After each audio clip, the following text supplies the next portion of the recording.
हिंद दोस्तों, आप सभी लोगों का हमारे द पढ़ाई करो चैनल में बहुत बहुत स्वागत है। फ्रेंड्स, आज हम झारखंड सीजीएल पेपर 2 हिंदी में पढ़ेंगे उपन्यास, सबसे लास्ट उपन्यास राग दरबारी। इससे पहले वाला हम कंप्लीट कर चुके हैं, हमें 3 उपन्यास पढ़ना है, तो ये राग दरबारी है। तो इसका जो है समरी टाइप में थोड़ा पढ़ेंगे इसको और उसके बाद एमसीक्यू लगाएंगे। तो चलिए हम स्टार्ट करते हैं। यह उपन्यास उत्तर प्रदेश की राजधानी लखनऊ से संबंध रखता है, जहां अवधी का बोलबाला है।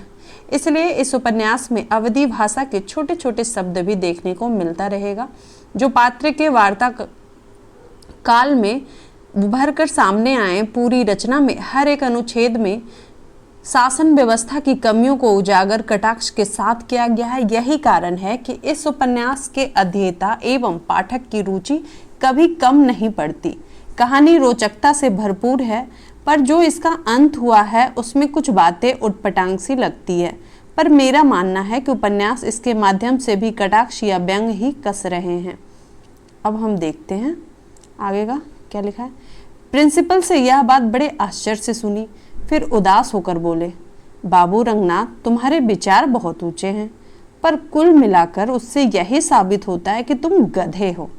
जो भी बातें उपन्यास के द्वारा प्रस्तुत की जा रही है उसमें परिणाम की गुंजाइश कहीं नजर नहीं आता। जो पात्र इस उपन्यास के हैं वे शिथिल दिखते हैं, उनमें उत्तेजना भरने की जो क्षमता होनी चाहिए वे नहीं है। जिस तरह किसी भी सब्जी में मसालों का अनुपात समानुपात में होता है तब वह स्वादिष्ट होती है, उसके अंतर से स्वाद प्रभावित होता है। ठीक उसी प्रकार इसके कथा में भी दृष्टिगत होते हैं, जिससे रुचि तो बरकरार है पर उसके अनुपात में असंतुलन है। यह उपन्यास जो है आपका शिवपालगंज नामक शहर के माध्यम से भारतीय व्यवस्था को उजागर कर रहा है, जिसमें व्यंग के उतने तीखे बाण नहीं लगते जितना होना चाहिए।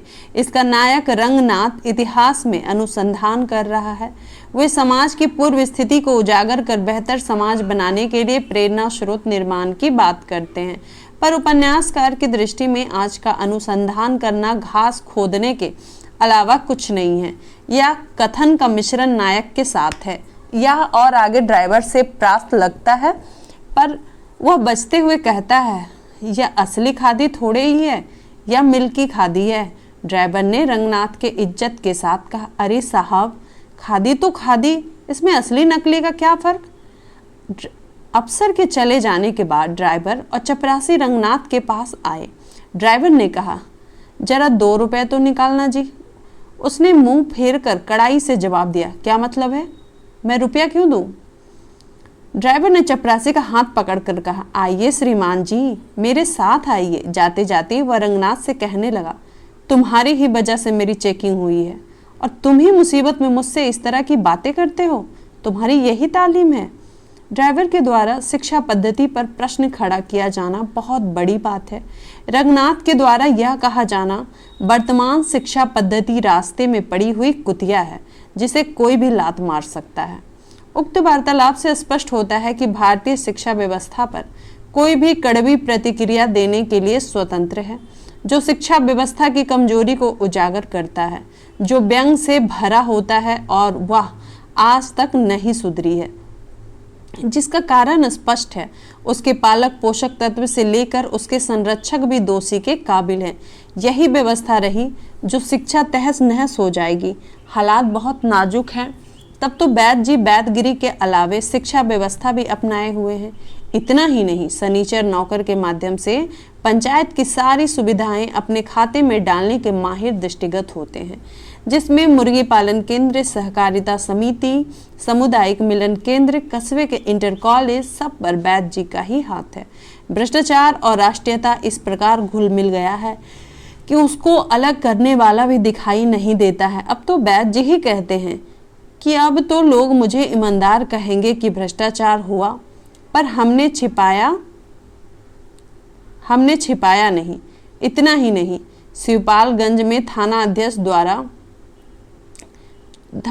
द्वारा चोरी, डकैती और रिश्वत में कोई फर्क नहीं समझा है। इस थाना में इतना काम पड़ा है कि सारा काम पड़ा है। रंगनाथ कस्बे में सुधार लाना चाहता है, पर अपने मामा के खिलाफ मुंह खोलने की उसे हिम्मत नहीं है। उसकी नैतिकता या जिम्मेदारी बैद जी के बेटे रूपन की दृष्टि में बेवकूफ़ी है। उसकी बेवकूफ़ी के कारण ही रूपन भी उसका शिक्षा व्यवस्था पर उंगली उठाता है, उसके लिए शिक्षा व्यवस्था को दोषी ठहराता है। रूपन राजनैतिक दृष्टि से मजबूत होकर समाज में या व्यवस्था में सुधार की बात नहीं करता है, बल्कि वह उस व्यवस्था को और मजबूती के साथ विकास का पक्षधर है। तब तो कहता है, जी हाँ, वह तो देख रहा हूँ, डकैती ना हुई, रिश्वत हो गई। दरोगा जी ने भी उसी लहजे में कहा, रिश्वत, चोरी, डकैती, अब तो सब एक हो गया है, पूरा साम्यवाद है। रूपन बाबू बोले, पिताजी भी यही कहते हैं, वे कहते हैं यही कि पूरा साम्यवाद है। आगे जरा देखें, इंटर कॉलेज से मिस्टर खन्ना और मालवीय की बैच जी निकालना चाहते हैं। रंगनाथ बैच जी और प्रिंसिपल के खिलाफ खन्ना और मालवीय का पक्ष लेते हैं, लेकिन उन्हें निकालने से बचा नहीं पाते। उसकी ईमानदारी इतनी ही है कि खन्ना की जगह नौकरी स्वीकार नहीं करते हैं। उपन्यास में पिता पुत्र के संबंधों को भी टूटते हुए दिखाया गया है। यह टूटन बद्री पहलवान के घर का है, जिसमें बैच जी का पूरा हाथ है। बद्री पहलवान बैच जी को सार्वजनिक रूप से फजीहत करते हैं, पर बैच जी पर उसका कोई प्रभाव नहीं दिखता है। मतलब कि अर्थात स्तर पर भी पूर्व की परंपराएं टूटी नजर आती है। पिता पुत्र एक दूसरे की आवश्यकता को जानते हुए भी पिता को वह सम्मान नहीं दे पाता है जो पुत्र के द्वारा मिलना चाहिए। लंगड़ा अदालत से अपनी जमीन पर मालिकाने हक की लड़ाई जीत चुका होता है, लेकिन घूस न दे पाने के कारण उसको मालिकाना हक पत्र नहीं मिलती है। वह उसके लिए बार बार अदालत जाता है, पर उसे खाली हाथ लौटना पड़ता है। लंगड़ा का मोह भंग नहीं होना, ये सारी बातें स्पष्ट कर रही है कि व्यवस्था एकदम तार तार हो गई है। जिसको व्यवस्था दी जाती है उसकी नीयत साफ नहीं है। ऐसी स्थिति में सुधार का सपना देखा जा सकता है, धरती पर उतारा नहीं जा सकता है। यही है व्यवस्था के कर्णधारों का धर्म कर्म। श्रीलाल शुक्ल जी ने मौजूदा व्यवस्था पर व्यंग्यात्मक टिप्पणी करते हुए रह जाते हैं, परंतु इस व्यवस्था के बदलाव की संभावना से आश्वस्त नहीं कर पाते। इस उपन्यास के जितने पात्र हैं वे मौजूदा समय की हालात को चित्रित करते हैं, पर हालात को सुधारने की जिम्मेदारी कौन लेगा, कैसे करेगी, कैसे चलेगा, ऐसी कोई भी व्यवस्था नहीं दी गई है जिससे पाठक एवं मध्यस्थता वहीं तक सीमित रह जाते हैं जहां उपन्यासकार के द्वारा सीमा रेखा खींची गई है। आर्थिक क्षेत्र में उपन्यासकार ने इस तथ्य का उद्घाटन किया है कि गांव में जमींदार वर्ग के प्रतिनिधि तहसीलदार विश्वनाथ प्रसाद जैसे लोग शनै शनै ग्रामवासियों को संपूर्ण भूमि के स्वामी बनते जा रहे थे। निर्धन ग्रामवासियों को अपनी जीवन लीला चलाने के लिए अनेक अवसरों पर ऋण लेना पड़ता था। इस ऋण के लिए उन्हें अपनी भूमि गिरवी रखनी पड़ती थी, जिसे वो वापस नहीं छुड़ा पाते थे और अंत में अपनी जमीन से हाथ धो बैठते। तहसीलदार विश्वनाथ प्रसाद को रेणु ने मेरीगंज की प्राय पूरी भूमि का मालिक बनते चित्रित किया है। हाँ, उसने उसका हृदय परिवर्तन दिखाते हुए प्रत्येक किसान को उसकी कुछ भूमि लौटा देने की इच्छा व्यक्त की। संक्षेप में कहा जा सकता है कि उपयुक्त उद्देश्यों की सिद्धि के लिए ही रेणु जी ने मैला आंचल की रचना की गई। यहाँ तहसीलदार का हृदय परिवर्तन होने बड़ी बात है, क्योंकि जब कोई वृद्धावस्था गुजरा है तब उसकी स्मृतियाँ को शाप होने लगती है। यही कारण है कि उसका हृदय उस कठोरता को छोड़ रहा है जिससे अपवित्र कार्य होता था, अब पवित्र होकर उसमें कुछ शिथिलता की ओर अग्रसर हो रहा है, जो पाठक और अध्येता को प्रेरित कर रहा है सजगता की ओर। इस तरीके से ये उपन्यास का समराइज जो है थोड़ा खत्म हो गया। अब हम देखेंगे राग दरबारी उपन्यास से संबंधित प्रश्नोत्तर, यानी कि एग्जाम के पॉइंट ऑफ व्यू से जो इम्पोर्टेंट है उसको देखेंगे। राग दरबारी उपन्यास के लेखक हैं श्रीलाल शुक्ल। इसका प्रकाशन हुआ था 1968 में। कुल 35 अध्याय हैं। इसमें शिवपालगंज, ठीक है, शिवपालगंज गांव का दयनीय स्थिति लेखक ने दिखाया है। शिक्षित व्यक्ति की नज़र से देखना चाहते हैं लेखक। राग दरबारी उपन्यास में मुख्य पात्र हैं बैद जी। इसमें छंगामल विद्यालय इंटर कॉलेज का प्रबंधक कौन है? बैद जी हैं। सनीचर का मूल नाम क्या है? मंगलदास। शिवपालगंज का कठपुतली प्रधान किसको बताया है? सनीचर, जो मंगलदास। प्रारंभ और अंत उपन्यास का, इस उपन्यास का प्रारंभ और अंत होता है रंगनाथ के गांव में आने से प्रारंभ और रंगनाथ के गांव से जाने से अंत होता है। रंगनाथ शिवकालगंज के किन के पास आता है? तो बैद जी के पास। बैद जी जो है वो रंगनाथ के मामा हैं। श्रीलाल शुक्ल ने अभी तक 10 उपन्यास लिखे हैं। उनका प्रकाशन वर्ष क्या रहा है राग दरबारी का? तो 1968। कौन सा पुरस्कार इनको राग दरबारी के लिए प्राप्त हुआ? साहित्य अकादमी पुरस्कार। श्रीलाल शुक्ल का जो है राग दरबारी उपन्यास 15 भारतीय भाषा और इसके अलावा अंग्रेजी में भी जो है ये प्रकाशित हुआ। एक इसका जो है दूरदर्शन धारावाहिक का निर्माण हुआ जिसका नाम राग दरबारी का भी मतलब करवाया उन्होंने। आदि से अंत तक कथा के केंद्र में कौन बना रहा? तो इसके जो मेन कलाकार हैं बैद जी वो बने रहे। अब हम देखेंगे आगे। तो नेक्स्ट है हमारा कि राग दरबारी उपन्यास में कौन सा पात्र आज की क्रांतिकारी युवा पीढ़ी का प्रतीक है? रूपन बाबू। किस गांव का? शिवपालगंज हमने देख लिया। रूपन बाबू और बद्री पहलवान किसके पुत्र हैं? बैद जी के। कितने परिच्छेदों में विभाजित है या कितने अध्याय में? तो 35। किस पात्र के माध्यम से शिक्षक पर व्यंग किया गया है? तो मास्टर मोतीराम। राग दरबारी उपन्यास के पात्र बैद जी के चरित्र की विशेषता क्या है? व्यवहार कुशल, देहरा चरित्र और रिश्वतखोर। श्रीलाल शुक्ल के राग दरबारी उपन्यास में कौन सा पात्र रंगीले नेता के रूप में हमारे समक्ष आता है? रूपन बाबू। नौजवान रंगनाथ किस विषय में शोध करता है? इतिहास। रंगनाथ के मामा कौन? बैद जी थे। राग दरबारी उपन्यास में छंगामल इंटरमीडिएट कॉलेज किस योजना के तहत खुलने वाले हजारों कॉलेजों का प्रतिनिधित्व करती है? पहला पंचवर्षीय योजना। राग दरबारी में लुच्चों का अड्डा कहाँ बनता चला गया? छंगामल इंटरमीडिएट कॉलेज। बताइए कि जब रूपन बाबू 18 वर्ष के थे तब वो स्थानीय कॉलेज में कितनी कक्षा में पढ़ते थे? 10वीं। किसके बीच खींचतान को दर्शाया गया है? आदर्शवाद और यथार्थवाद। राग दरबारी उपन्यास के आधार पर बताइए कि शिवपालगंज में कितने थाने थे? तो 1। लेखक कौन है? श्रीलाल शुक्ल। अंग्रेजी अनुवाद किस लेखक के द्वारा किया गया है? तो गिलियन राइट के द्वारा। किस पंचायत के अंतर्गत आता था? तो भीकम खेड़ा के अंतर्गत आता था।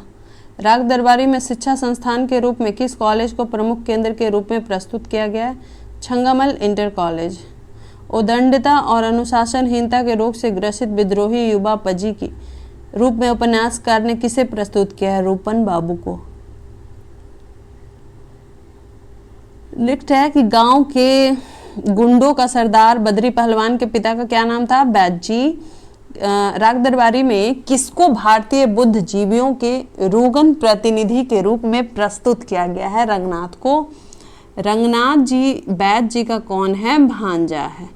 उनकी इतनी इज्जत थी कि पूंजीवाद के प्रतीक दुकानदार उनके हाथ सामान बेचते नहीं अर्पित करते थे और शोषण के प्रतीक इक्के वाले उन्हें शहर तक पहुंचाकर किराया नहीं आशीर्वाद मांगते थे। उपन्यासकार ने यह टिप्पणी किसके लिए किया है? रूपन के लिए। नेक्स्ट है कि दुनिया में काल्हे के जोर को ही सबसे बड़ी ताकत को मानते हैं गयादीन। ठीक है। किस पात्र के लिए कहा गया है कि उपन्यास के अंत में उसके व्यवहार से अचानक परिवर्तन देखा जाता है? रूपन बाबू। भीखमखेड़ा गांव का प्रधान रामाधीन किसे बनवा देते हैं? अपने चचेरे भाई को। किसका मुख्य काम बैद जी को बैठक में सुबह शाम भांग घोटना था? तो सनीचर का, मंगलदास का। राग दरबारी का एकमात्र ऐसा पात्र है जिसे रचना करके साथ ही समूचे पाठक का समुदाय की भी सहानुभूति प्राप्त हुई है? तो लंगड़ा। बैद जी किसे ग्राम सभा का प्रधान बनाने के लिए चुनाव अधिकारी के लिए एक सस्ती घड़ी का इंतजाम करते हैं? सनीचर। किसके माध्यम से उपन्यासकार ने भारतीय न्याय व्यवस्था को यथार्थ को प्रस्तुत किया है? लंगड़ा। प्रिंसिपल साहब किसकी बैठक में नित्य उपस्थित होकर उनकी चापलूसी करते हैं? बैद जी। राग दरबारी उपन्यास में अध्यापकों पर कौन सा मुकदमा किया जाता है? 107 का मुकदमा। आम अध्यापक समुदाय के प्रतिनिधि पात्र कौन है? खन्ना मास्टर। मास्टर खन्ना किसकी सहानुभूति जुटा पाने में सफल होते हैं? छात्र नेता रूपन और रंगनाथ। डिप्टी डायरेक्टर एजुकेशन की जांच के बहाने गहरे षड्यंत्र द्वारा किसे त्याग पत्र पर हस्ताक्षर करके लिए विवश कर देते हैं तो मास्टर खन्ना और मालवीय। उपन्यास में गांव के असामाजिक तत्वों के प्रतिनिधि के रूप में किसे दर्शाया गया है? जोगनाथ। जोगनाथ किस भाषा का प्रयोग करता है? सरफरी। उपन्यासकार ने निराम्य सूदखोर महाजनों के प्रतिनिधि के रूप में किसे दर्शाया है? गया दीन को। अब हम देखेंगे आगे।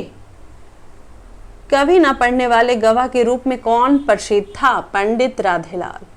सरकारी पैसों के द्वारा सरकारी पैसों के लिए जीने वाला व्यक्ति कौन था? कलिका प्रसाद। बद्री पहलवान और रूपन किस पर मोहित होते हैं? बेला, जो कि नारी पात्र हैं। राग दरबारी उपन्यास का प्रारंभ कहाँ से होता है? रंगनाथ के शहर शिवपालगंज से आना। राग दरबारी उपन्यास का अंत किसके मन में पलायन संगीत से होता है? रंगनाथ का। राग दरबारी उपन्यास में एकमात्र नारी पात्र बेला। राग दरबारी के 24वें भाग में चुनाव के कितनी प्रणालियां में होना? या तीन प्रणालियां, रामनगर वाली, निबोदा वाली और महिलापुर वाली। रामनगर, निबोदा और महिलापुर। सनीचर ग्राम सभा के चुनाव में कहाँ के तरकीब से चुनाव जीत जाता है? तो महिलापुर वाली। 23वें परिच्छेद के सभी मुख्य आदमी पड़ोस के गांव में किनके यहाँ दावत खाने गए थे जो खून के केस में सिफारिश, रिश्वत एवं गवाह को बाइज्जत बरी हो गया था? हरिराम। श्रीलाल शुक्ल को ज्ञानपीठ पुरस्कार किस रचना के प्राप्त हुआ? विश्रामपुर का संत। राग दरबारी किस कोटि का उपन्यास है? व्यंग प्रधान राजनीति और सत्ता या सामान्य बात कह करके किसी विशिष्ट इंगितों की ओर इशारा करना व्यंग प्रधान कहलाता है। राग दरबारी के लिए सही कथन क्या है? आदर्शवाद और यथार्थवाद के बीच टकराहट। राग दरबारी की एकमात्र नायिका बेला। राग दरबारी का नाट्य रूपांतरण रंगनाथ की वापसी नाम से किसने किया? गिरीश रस्तोगी ने। राग दरबारी बड़ी ऊब का महाग्रंथ है और इसका अपठित रह जाना ही इसकी नियति है। किस पत्रिका में छपा कथन है? कथा में। राग दरबारी के यथार्थ चित्रण की कथा भंगिता को व्यंग लीला किसने कहा? नित्यानंद तिवारी। राग दरबारी द्वारा प्रस्तुत असलियत का सामना हमारे समाज का बुद्धिजीवी वर्ग नहीं कर पा रहा है। धर्मयुग पत्रिका में प्रकाशित आलोचना किस आलोचक की? परमानंद श्रीवास्तव। वर्तमान शिक्षा पद्धति रास्ते में बड़ी कुतिया है जिसे कोई भी लाल मार सकता है। ये कथन राग दरबारी का। अब हम देखेंगे आगे। लेक्चरर का मजा तो तब है जब सुनने वाला भी समझे मैं बकवास कर रहा हूँ और बोलने वाले भी समझे मैं बकवास कर रहा हूँ। यह कथन किस उपन्यास में है? राग दरबारी में। हृदय परिवर्तन के लिए रौब की जरूरत होती है और रौब के लिए अंग्रेजी की यह कथन किस उपन्यास का है? राग दरबारी। गलियों का मौलिक महत्व आवाज की ऊंचाई में है, यह कथन भी राग दरबारी। राग दरबारी का और कौन कौन सा कथन है देखिए। कहा तो घास खोज रहा हूँ, अंग्रेजी में इसे रिसर्च कहते हैं। स्टेशन बैगन से एक अफसर नुमा चपरासी और चपरासी नुमा अफसर उतरे, ये भी वहीं का हो गया। एक ट्रक खड़ा था, उसे देखते ही यकीन हो जाता था कि उसका जन्म केवल सड़कों के साथ बलात्कार के लिए हुआ है, यह कथन भी राग दरबारी। शिवपालगंज के सबसे प्रमुख गंजहा कौन था जिसके परोपकारिता के किस्से सुनाए जाते और कमजोर लोगों की सहायता के लिए बिना बुलाए पहुंच जाता था? ठाकुर दूरबीन सिंह। राग दरबारी उपन्यास में पृथ्वी पद वैद्य जी को एकमात्र आदमी और स्वर्ग में हनुमान जी को एकमात्र देवता कौन मानता था? शनिचर। उपन्यास राग दरबारी में किन दो पात्रों के बीच राजनीतिक प्रतिद्वंदिता है? वैद्य जी और रामदीन भीखम खेड़वी। राग दरबारी का कौन सा पात्र है जो अस्थायी आम आदमी का प्रतिनिधि है जो भ्रष्ट व्यवस्था का शिकार होता है? लंगड़ा। वह कौन सा स्थानीय गुंडे लगभग हमेशा नशे में व प्रत्येक दो सिलेबल्स के बीच एक एफ ध्वनि डालने में एक अनूठी भाषा बोलता है? वो जोगनाथ। रंगनाथ शहर से शिवपाल के गांव में अपने मामा जी के पास कितने महीने के लिए छुट्टी बिताने हैं? 5-6। राग दरबारी में किस गांव का समग्र चित्रण हुआ है? शिवपालगंज। लेक्चर का मजा तो तब आता है जबकि अच्छा होते हुए भी अपड़ है, ये कथन है राग दरबारी का। राग दरबारी उपन्यास में पात्र रामाधीन भीखम खेड़वी कौन सा व्यापार करता था? अफीम का। शिवपालगंज से लगभग 5 मील की दूरी पर एक मेला लगता था, यह मेला कब मनाया जाता था? कार्तिक पूर्णिमा में। राग दरबारी में किस पात्र को स्थानीय गुंडे के रूप में वर्णित किया गया है? जोगनाथ। फिर है कि राग दरबारी उपन्यास किस विधा की रचना है, तो ये हो जाएगा उपन्यास। ठीक है, अब हम जो है देखेंगे, अब लगाएंगे एमसीक्यू। तो हमारा फर्स्ट क्वेश्चन है कि राग दरबारी के रचयिता कौन है, तो इसका आंसर हो जाएगा श्रीलाल शुक्ल। नेक्स्ट है कि श्रीलाल शुक्ल का जन्म कब हुई थी, तो ये 1925 में। नेक्स्ट है श्रीलाल शुक्ल ने राग दरबारी उपन्यास में किस व्यंग्यात्मक को प्रस्तुत किया है, तो इसका आंसर हो जाएगा भारतीय व्यवस्था को। नेक्स्ट है कि राग दरबारी उपन्यास किस शैली में लिखा गया है, तो इसका आंसर हो जाएगा आपका रिपोर्टोज शैली में। श्रीलाल शुक्ल का पहला उपन्यास कौन सा है, तो इसका आंसर हो जाएगा आपका सूनी घाटी का सूरज पहला उपन्यास है। नेक्स्ट है कि राग दरबारी उपन्यास में छंगामल इंटर कॉलेज के प्रबंधक कौन हैं, तो वैद्य जी हैं। नेक्स्ट है कि राग दरबारी उपन्यास का पूरा घटनाक्रम कौन सा गांव का है, तो शिवपालगंज का है। राग दरबारी उपन्यास में कितने अंकों का वर्णन है, यानी कितने अध्याय का वर्णन है, तो 35 हो गया। उपन्यास में किस बीमारी से बचाव और सतर्क रहने का प्रचार किया जाता है, तो ये हो जाएगा मलेरिया। नेक्स्ट है कि राग दरबारी उपन्यास में किसके बीच खींचतान को दिखाया गया है, तो आदर्शवाद और यथार्थवाद। निम्नलिखित में से उपन्यास का मुख्य पाज कौन है, तो मुख्य पाज है रंगनाथ। अब हम देखेंगे आगे। तो नेक्स्ट है कि राग दरबारी का प्रकाशन वर्ष क्या है, तो राग दरबारी का प्रकाशन वर्ष आपका हो जाएगा 1968। राग दरबारी उपन्यास में किस जीवन की समीक्षा है, तो ये ग्रामीण जीवन की। नेक्स्ट है कि निम्नलिखित में से कौन सा पाज राग दरबारी उपन्यास का है, तो इसका आंसर हो जाएगा आपका वैद्य जी, रूपन, बाबू रामाधीन, भिखम खेड़वी, यानी सभी। निम्नलिखित में से कौन सा उपन्यास व्यंग परक उपन्यास है, तो इसका आंसर आपका हो जाएगा राग दरबारी। श्रीलाल शुक्ल ने अपने उपन्यास राग दरबारी में किसे समेटने का प्रयास किया है, तो इसका आंसर हो जाएगा आपका भारत के गांवों में जन्मी 20 संगतियों को। राग दरबारी उपन्यास के लिए श्रीलाल शुक्ल को सम्मानित किया गया था साहित्य अकादमी पुरस्कार। राग दरबारी उपन्यास में किसे सबसे समझदार व्यक्ति कहा गया है, गयादीन को। राग दरबारी उपन्यास में किसकी दृष्टि से राजनीति में सब तरह का कमीनापन चलता है, तो ये हो जाएगा रूपन।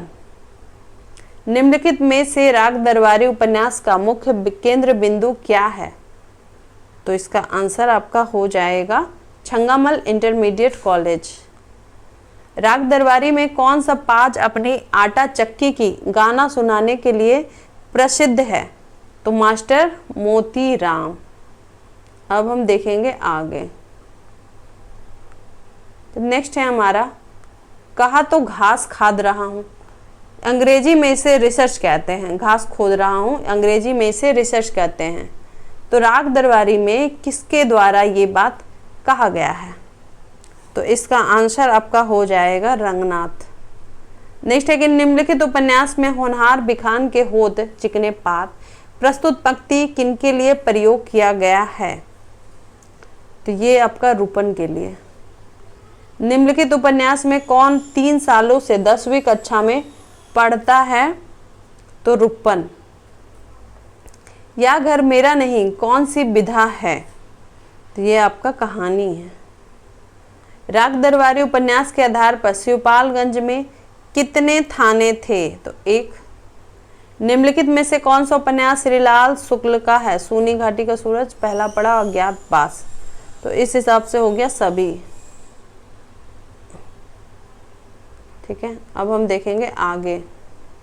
नेक्स्ट है कि श्रीलाल शुक्ल को उत्तर प्रदेश में कौन सी सेवा के लिए चुने गए थे, तो ये हो जाएगा सिविल सेवा के लिए। राग दरबारी उपन्यास में बेला किसकी प्रेमिका थी, तो प्रेमचंद की। राग दरबारी उपन्यास में बच्चों का अड्डा कहाँ बनता चला गया, तो ये हो जाएगा कॉलेज। और इस तरीके से हमारा उपन्यास कंप्लीट हो गया है। और उसके बाद जो है हम क्या पढ़ेंगे, तो तुलसीदास और इनका जो है ना निर्धारित कवि जो हो गया, जो काव्य कुंज हो गया, ठीक है, जिसमें विद्यापति, कबीर,